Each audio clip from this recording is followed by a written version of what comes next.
você? Meu nome é Giovanni Oliveira, eu sou editor-chefe do site Primeira e Sétima Arte e hoje eu tô aqui para falar, para discutir, para analisar com você um dos filmes mais polêmicos e aguardados do ano, Coringa.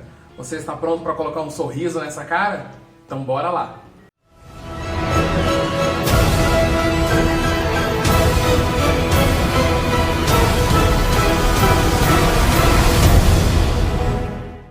Antes de eu começar a explicar o porquê de Coringa não ser um filme tóxico, gostaria de dar aqui alguns recados, como eu sempre faço.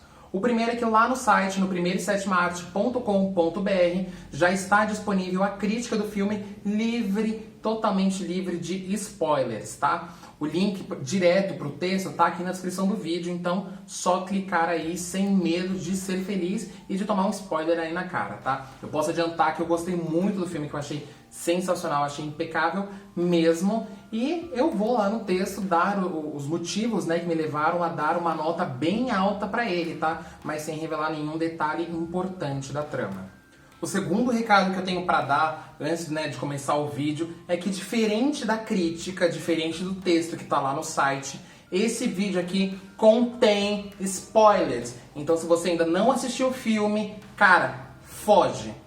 Fecha esse vídeo, vai embora, porque eu vou contar, eu vou mencionar aí partes importantes da trama, tá? Mas olha, salva o vídeo antes, tá? Favorita o link, deixa aí na playlist pra assistir mais tarde, porque quando você assistir o filme, você volta aqui e assiste o vídeo aí sem problemas, tá? Eu até pensei em gravar esse vídeo sem dar nenhum spoiler, sem falar nenhuma parte importante do filme, mas como é um vídeo de análise, é difícil você analisar alguma obra, né, seja um filme, um livro, uma série, sem falar de pontos importantes, né, daquele objeto que você está analisando. Então, infelizmente, vai ter spoiler sim aqui nesse vídeo. Então, é o meu último aviso, tá? Foge enquanto é tempo, sem antes salvar, é claro, o vídeo pra ver depois. Agora, se você não liga pra spoiler, se você é do tipo de pessoa que gosta de um spoiler, sabe? Eu não sou muito desse tipo aí, não. Mas se você é assim, que gosta do spoiler, ou então se você já viu o filme, relaxa, tá? Se ajeita aí na cadeira, se ajeita aí na poltrona, tá? Ou então no banco do ônibus, no banco do metrô, onde você estiver vendo. Descruza essa perna, tá? Que eu estou de olho em você. E bora aí falar por que Coringa não é um filme tóxico. Quando Coringa foi anunciado oficialmente em julho do ano passado, a única polêmica na época envolvendo o filme era o fato de se produzir um longa-metragem de origem sobre um personagem que não tem origem definida nos quadrinhos. Talvez isso fosse um motivo suficiente, né, para contar aí na telona a gênese desse personagem tão irreverente, né, tão único. Eu mesmo, na época, eu lembro que eu não era a favor desse filme, eu lembro que eu falei, gente, pra quê? Qual a necessidade disso? Mas eu gostando ou não, os fãs gostando ou não, a gente teve que engolir o filme, né, porque, afinal de contas, ele já tinha sido aprovado pela Warner, já estava com o diretor, já estava com equipe e elenco definidos, então era uma questão de esperar e torcer aí pra ser uma coisa boa. Pula para 2019, né, a gente corta aí um ano para agosto de 2019, quando o filme fez a sua estreia mundial no Festival Internacional de Cinema de Veneza. Na época estava muito comentado, né, a expectativa em torno do filme, e acabou que todos os anseios, todos os temores dos fãs caíram por terra quando as críticas saíram e olha, o filme foi ovacionado. Ele foi aplaudido de pé por 8 minutos e foi elogiadíssimo pela crítica especializada e pelo público que estava ali presente. Então, todo mundo ficou mais tranquilo e ansioso para ver essa versão do Todd Phillips e do Joaquin Phoenix de Coringa. O auge, né, do filme em Veneza, né, da jornada dele nesse festival, foi quando ele ganhou o prêmio Leão de Ouro de melhor filme, que foi histórico, foi inédito, porque até aquele momento nenhum outro filme com personagens baseados em quadrinhos já tinha ganhado o prêmio, sabe? Nem mesmo o Batman, o Cavaleiro das Trevas, do Christopher Nolan, que é mega elogiado, é considerado, acho que é o único filme de herói que aparece na lista dos 100 mais para assistir. Então nem esse filme conseguiu ganhar o Leão de Ouro e o Coringa ganhou. Então a expectativa, o hype, ficou nas alturas. Porém, quando o filme foi exibido para a imprensa norte-americana no Festival Internacional de Cinema de Toronto, que acontece depois do de Veneza, as coisas começaram a mudar, porque alguns críticos começaram a acusar o filme de ser extremamente violento, de ser perigoso, de ser irresponsável e de ser tóxico. Como se isso não fosse suficiente, durante as entrevistas de divulgação do filme, o diretor Todd Phillips foi questionado várias vezes, sobre o filme exaltar a violência e de projetar no espectador que ele seja, ou que ele tenha um comportamento parecido com o do Coringa. Parecia que eles não tinham visto o filme, sabe? Parecia que os jornalistas não tinham assistido o filme, mas já tinham um julgamento pré-definido dele antes mesmo de ver a obra completa. Então, relacionaram até o filme de agora, de 2019, com tragédias que aconteceram em anos anteriores. Então foi realmente assim uma onda de ataque por parte da mídia ao filme e à equipe dele. A cereja desse bolo de polêmicas, se deu quando um grupo de sobreviventes ao massacre de Aurora, que foi um atentado que aconteceu num cinema do estado do Colorado, nos Estados Unidos, em 2012, quando um atirador entrou na sessão de estreia de Batman, o Cavaleiro das Trevas Ressurge, e abriu fogo contra a plateia, matando 12 pessoas. Esse grupo mandou uma carta para o Warner Bros., expressando ali as suas preocupações com a história do Coringa, principalmente no que diz respeito a ele incitar o surgimento de novos assassinos, de novos atiradores, e toda essa questão complexa que é muito delicada e é um assunto também muito sério. Após tanto falatório em torno do filme, em torno do lançamento de Coringa, após alguns cinemas falarem que não iriam exibir por questões de segurança, após algumas pessoas falarem que não iriam assistir o filme no primeiro final de semana por medo, e alguns grupos até promoverem um boicote ao filme, a Warner acabou publicando um comunicado oficial onde ela reitera a sua posição anti-violência armada e relembra de que ela já fez doações no passado a vítimas de atentados, de tragédias, como por exemplo a de Aurora, que ela também ajudou as vítimas dessa fatalidade. Ela ainda publicou no fim do texto uma mensagem que deixava bem clara a situação do filme, que é o que eu vou ler agora para vocês. O texto ainda fala assim, ele termina assim: não se engane, o personagem fictício Coringa, nem mesmo o filme, endossa qualquer tipo de violência no mundo real. Essa não é a intenção do filme, dos cineastas ou do estúdio fazer deste personagem um herói. E é justamente isso que eu vou falar aqui no vídeo com vocês. O primeiro motivo pelo qual Coringa não é um filme tóxico ele não incentiva o uso de violência em nenhum momento. Não há cena, não há diálogo que encoraje a plateia, que encoraje o público a ter esse tipo de comportamento como resposta aos problemas da vida. Ah, mas você pode falar, é exatamente isso que o Arthur faz. Ele usa a violência como resposta aos problemas que ele teve na vida. Não. Primeiro porque o personagem nunca teve esse tipo de atitude. A gente acompanha a jornada dele e vê que desde sempre ele apanha, mas nunca revida. O que aconteceu foi uma série de fatores que o levaram para esse caminho, que levaram ele para essa situação, para essa condição, vamos dizer assim, final de se tornar um vilão. E nem de perto e nem de longe o filme mostra que isso é certo, tá? O filme simplesmente mostra pra gente que foi isso que aconteceu. Ele só conta ali a história, só conta a sequência de eventos que levaram Arthur Fleck a se tornar o Coringa. Mas ele não diz que isso é certo e nem incentiva a plateia a ter o mesmo tipo de comportamento que ele. Por exemplo, bora lembrar lá o primeiro assassinato dele, dos 3 caras do metrô, os 3 funcionários da indústria Wayne? Como tudo aconteceu, bora recapitular aí a sequência de eventos? Bom, o Arthur estava lá no metrô, dentro do vagão, totalmente deprimido, visivelmente deprimido, depois de ter sido demitido do emprego dele. E aí tem uma mulher que está sentada do outro lado, na frente, e ela começa a ser perturbada, incomodada ali, assediada por 3 caras que entram ali visivelmente bêbados, sei lá, estavam voltando do happy hour, não sei. E eles têm uma atitude muito babaca com ela, jogam batata frita nela, enfim, estão ali incomodando. O Arthur, nessa situação, ele acaba tendo uma crise de riso involuntária. A gente sabe, nesse momento do filme, que ele não ri porque ele tá achando graça, que a risada dele não é de alegria. A gente sabe que a risada dele, na verdade, é praticamente um choro. Ele chora enquanto ri. Então ele tem uma crise dessa no metrô, acaba atraindo a atenção do trio, que vai até ele, começa a incomodar ele também, de maneira pior do que estava fazendo com a moça, começam a humilhar, a zombar da cara dele e partem pra agressão, partem pra violência. Ele até tenta, falar pros caras saírem dali, porque é uma doença e tudo mais, mas ele não tem nem tempo de falar. Os caras simplesmente não deixam ele falar o que tá acontecendo. E partem pra agressão. Nisso, no momento de fúria, no momento ali no calor, literalmente, do momento, ele saca a arma e mata os 3 caras. Os 2 ali no vagão, dá o tiro, e o outro ele acaba matando na escada. Mas aí a gente para e pensa, como ele conseguiu essa arma? Ele não comprou a arma, ele não foi atrás disso, ele não foi atrás de uma arma de fogo.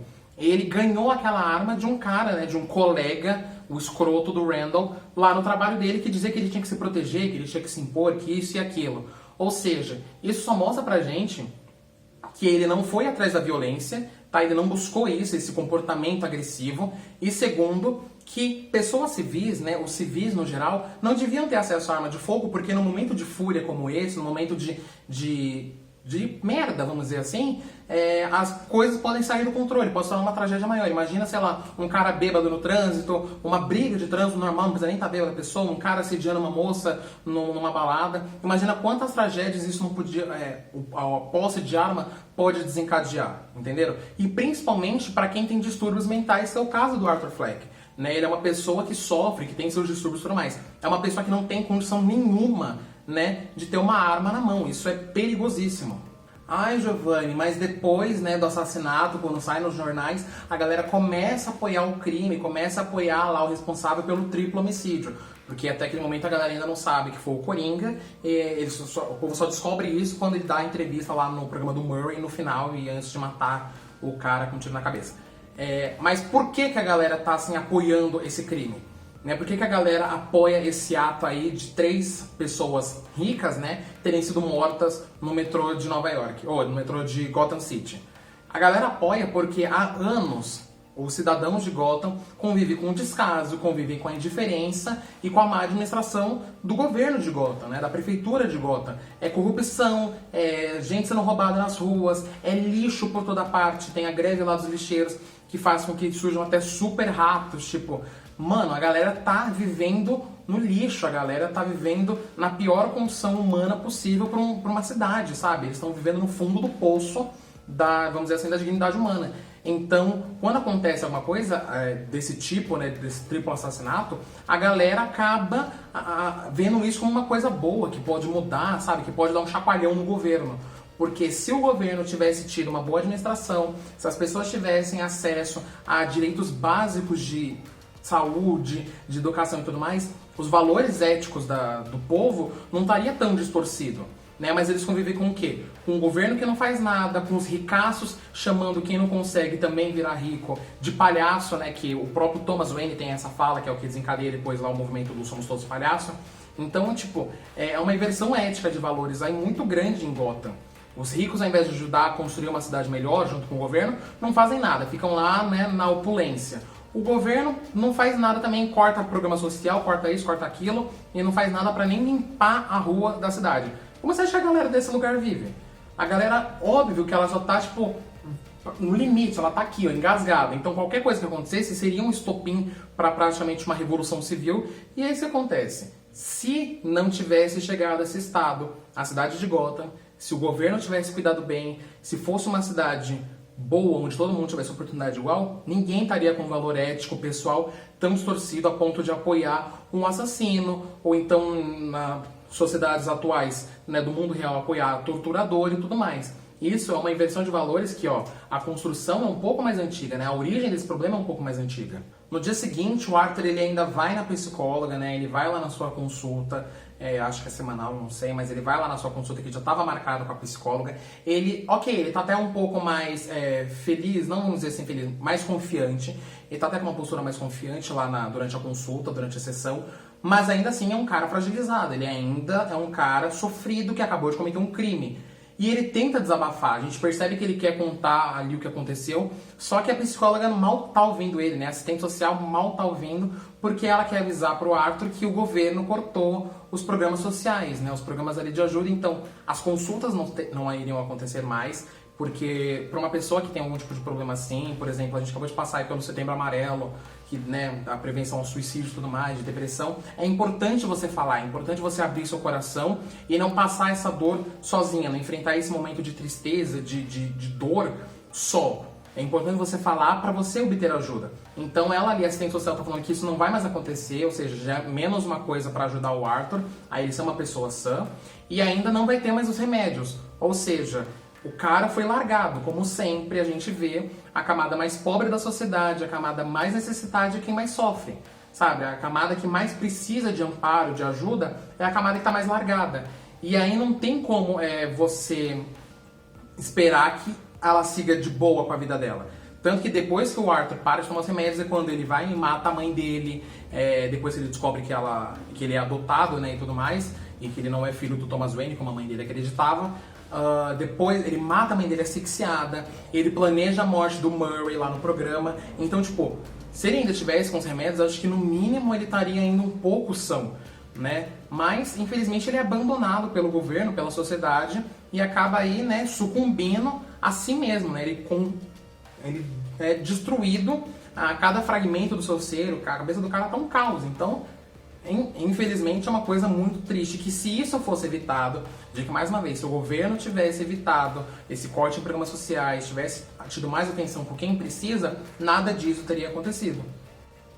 O segundo motivo pelo qual Coringa não é um filme tóxico é que ele não incentiva o uso de armas, como muita gente acusou, né, de que o filme iria incentivar aí o uso da população se armar e tudo mais.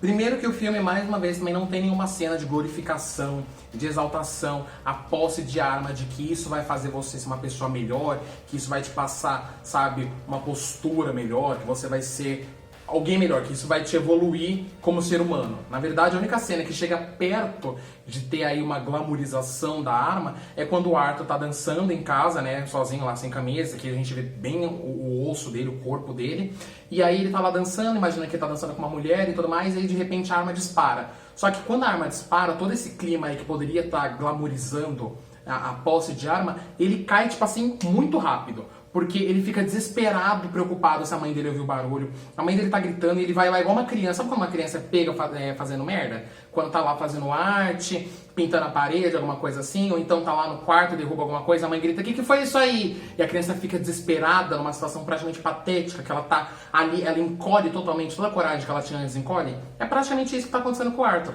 naquela cena em específico. Então, ela mostra, na verdade, que é isso, sabe? Que quem tem arma assim, na verdade, tá ali sabe, é uma pessoa encolhida. É uma pessoa que a arma não faz ninguém crescer, sabe? Ela continua deixando, se você é uma pessoa, vamos dizer assim, pequena por dentro, você vai continuar sendo uma pessoa pequena por dentro e a arma não vai te aumentar em nada, não vai te impor nada. Além disso, o Arthur, ele usa outros meios para matar pessoas, né? Ele mata a mãe dele, como eu falei, com uma arma, com um travesseiro, né, perdão, e ele ainda mata aquela psicóloga lá no Asilo Arkham no final, de um jeito que a gente nem sabe, né? Ele não tinha nenhuma arma ali na mão, acho que se bobear foi enforcado com a algema, não sei, mas ele mata ela de algum modo, porque quando ele sai lá da sala tem as pegadas de sangue no chão. Então, alguma coisa aconteceu, né? Então ele não usa só arma para matar pessoas, né? Se o filme fosse fazer uma apologia às armas, ele teria que só usar armas e outra. Ele teria que usar arma numa situação que fosse por bem dele, vamos dizer assim, que fosse por segurança. Porque às vezes os filmes que exaltam o uso de arma, ele fala assim, olha, tá vendo? Se ele não tivesse uma arma, o pior poderia ter acontecido. E nesse caso não. Se ele não tivesse uma arma, alguma coisa boa poderia ter acontecido, né? Pelo menos o pior seria evitado. Como ele tá com uma arma, o pior acontece. Toda vez que ele tá com uma arma, dá alguma merda. Ele mata as pessoas no trem, ele dispara acidentalmente em casa, podia ter pegado alguma pessoa, a mãe dele, e no final quando ele mata o Murray em rede nacional. Então, o filme deixa claro isso, sabe? Que o uso de armas não é legal, então o filme não tá fazendo nem incentivo.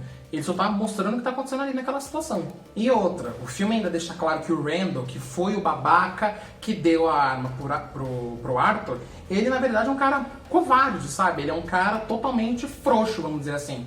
Porque na hora que ele é questionado pelo patrão dele, né, como que o Arthur conseguiu a arma, que caiu lá no hospital e graças a Deus não matou nenhuma criança, como ele conseguiu aquela arma, o cara fala assim, ele tentou comprar uma arma comigo, ele tava atrás de uma .38.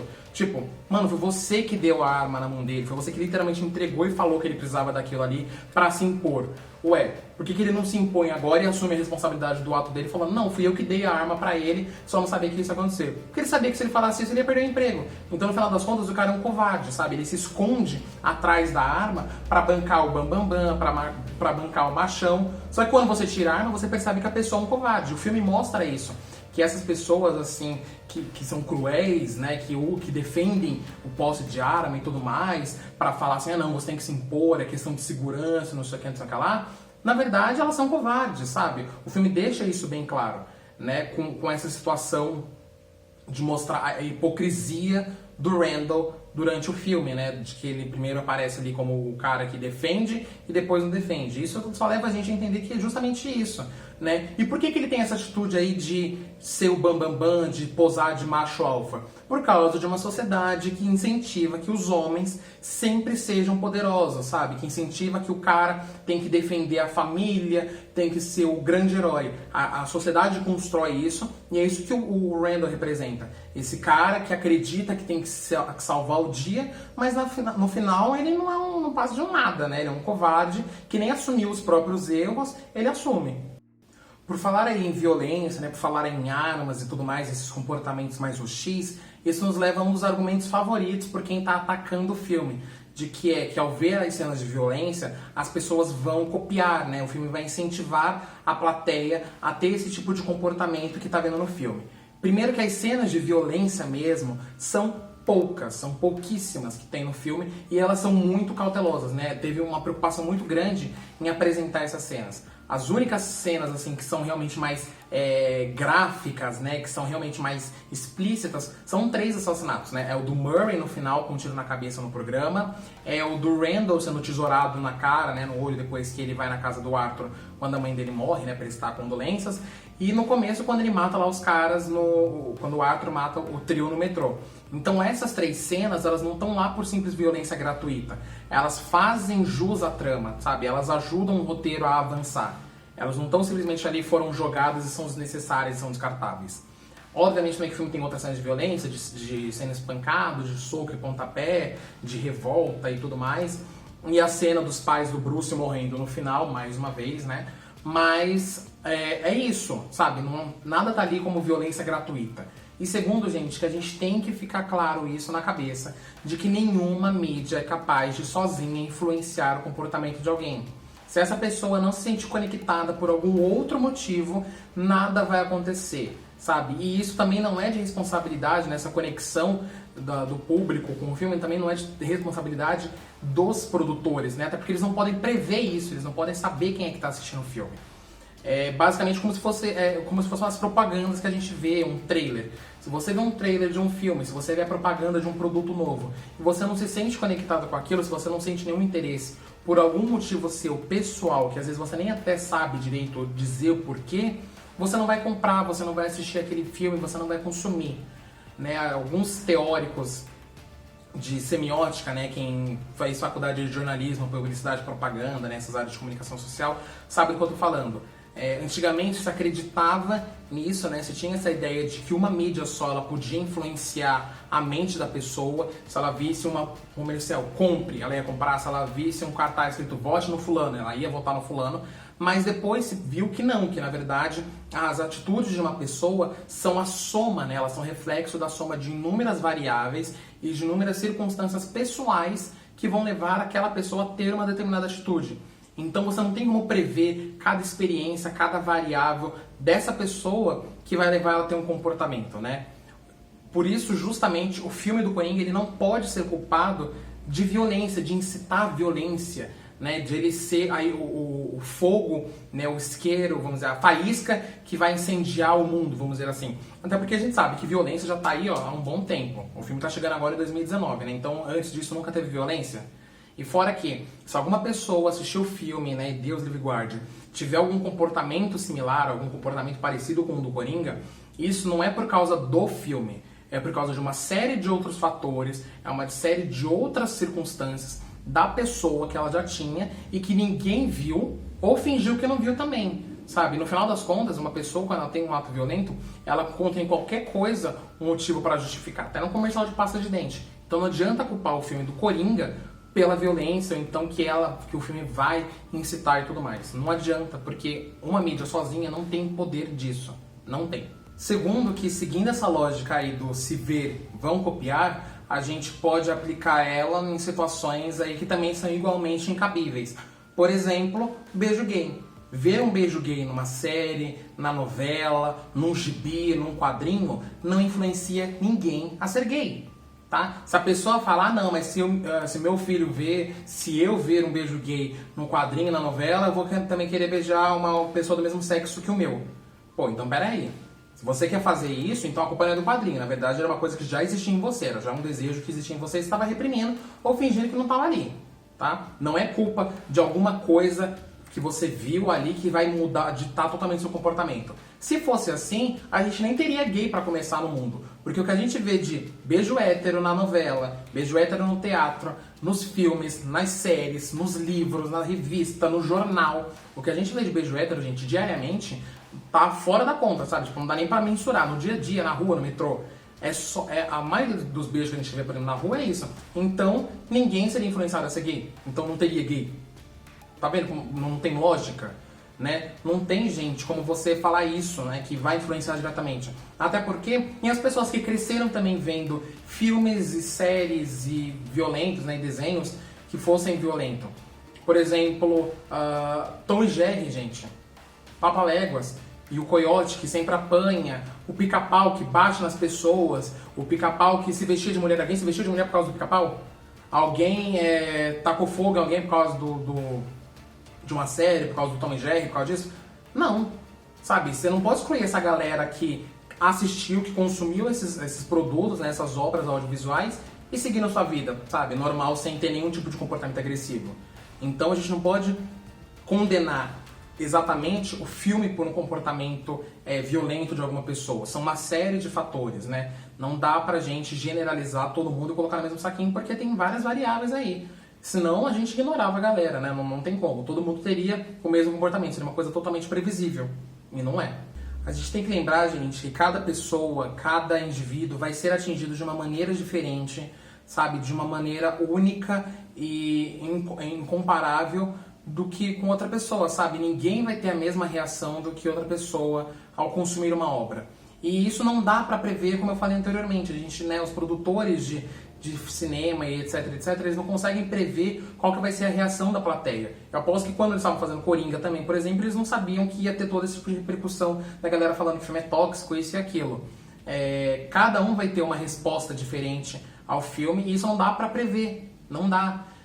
E também não dá pra se limitar por causa disso, né? Senão a gente, se não fosse um filme, uma série, qualquer conteúdo que não fosse sobre fantasia, sobre doce, sobre alegria, seria produzido de comédia a drama. Então séries não seriam divulgadas, livros não seriam publicados, filmes não seriam lançados, uma gama de conteúdo não veria a luz do dia, tá? Por causa dessa preocupação assim, bem mesmo, uma preocupação da resposta do público, tá? Antigamente, gente, né, ou melhor, hoje se culpa aí o filme do Coringa pela violência, por ele gerar e incitar as pessoas.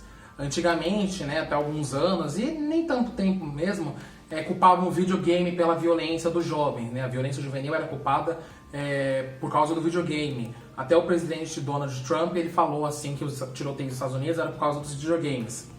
Mais anteriormente ainda, lá na década de 50, os quadrinhos eram os culpados pela delinquência juvenil. Ou seja, a gente percebe que ao longo da história sempre estão tentando culpar a arte pelos comportamentos nocivos das pessoas, que na verdade são influenciados por outros fatores externos.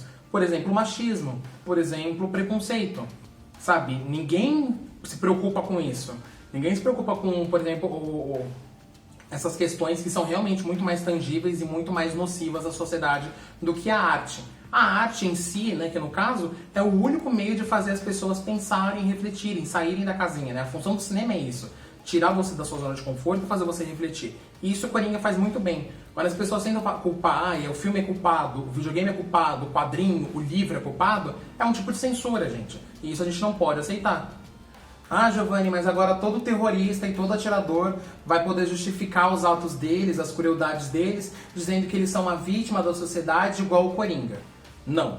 Primeiro que o Coringa ele não é uma vítima da sociedade, ele é um fruto da sociedade caótica, desse caos instaurado e sistemático de Gotham City. Tá? Ele tá ali, naquele espaço, foi aquela condição ali que criou ele, beleza? Segundo, o filme ele não justifica os atos do Coringa, ele explica os atos, né, os fatores, aliás, que levaram o Coringa até se tornar o maior vilão de todos os tempos.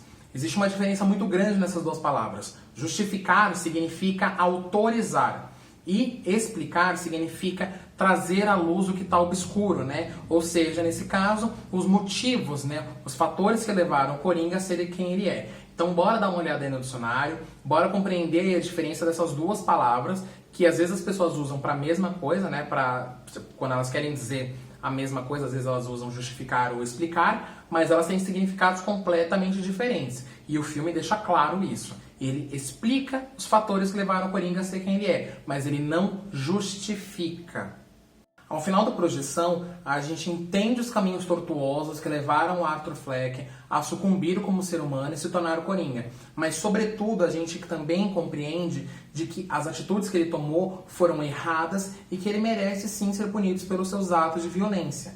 Não só ele, o governo também precisa ser punido por desamparar o povo. Os ricos também precisam ser punidos por serem, então, soberbos e ficarem lá na ostentação, na opulência, ao invés de ajudar o próximo. Todo mundo tem sua parcela de culpa no filme, tá? E vale ressaltar que isso é uma obra de ficção, ou seja, ao sair da sala de cinema, o debate é sempre bom, esse debate que a gente está tendo aqui é maravilhoso, mas a gente tem que ter noção de que isso é ficção e tem que separar o que é ficção e o que é realidade. Ah, mas o filme, igual você está falando, tem bastante paralelo. Então, se o filme tem bastante paralelo com a realidade, quer dizer que a coisa está feia, quer dizer que olha como que a gente está vivendo. O filme está mostrando lá o caos que está a cidade. É isso que a gente quer pra gente? É esse o ambiente que a gente quer para os nossos amigos, para os nossos familiares, para os nossos filhos, etc? Não. Então a gente tem que saber separar, por mais que seja parecido, por mais que sejam paralelos, separar o que é ficção do que é realidade. Ah, mas nem todo mundo consegue, Giovanni, e aí por isso vai querer repetir. Então vamos ensinar essa galera. Vamos ensinar as crianças. Na verdade, que criança nem deve ver esse filme. Fica aqui o aviso também. Criança não é pra ver Coringa, tá, gente? Não é um filme de criança. Enfim... Mas isso se aplica a outras situações. Vamos ensinar para as pessoas o que é ficção e o que é realidade. Vamos ensinar de que tem que separar isso. As crianças, os adultos, sabe? Que acreditam às vezes em tudo que é fake news. Às vezes vê uma montagem e acha que aquilo ali é real. Não é.